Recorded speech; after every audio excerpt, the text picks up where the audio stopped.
Mexico is poor. How many people in the world live in countries that have average incomes lower than that of Mexico?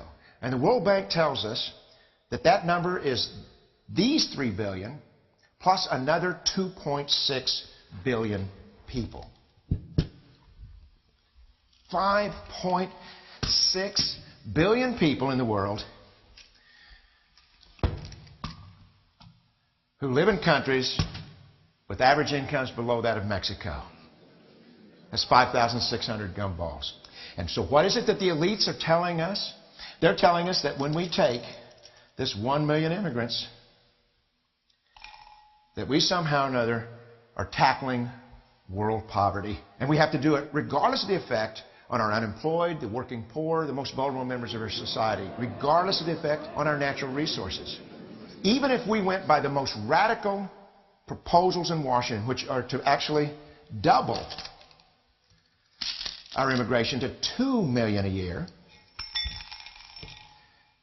which would totally overwhelm our physical, natural, and social infrastructures, we couldn't make a noticeable difference. And we may be really hurting the impoverished people of the world, because the million that we do take are among the most energetic, often the better educated, certainly the most dissatisfied people that if they did not immigrate would be the agents for change to improve the lot of all the people in these countries.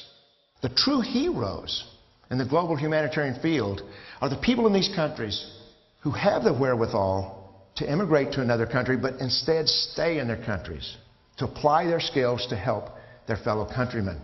Unfortunately, our immigration system tends to entice these very type of people to abandon their countrymen.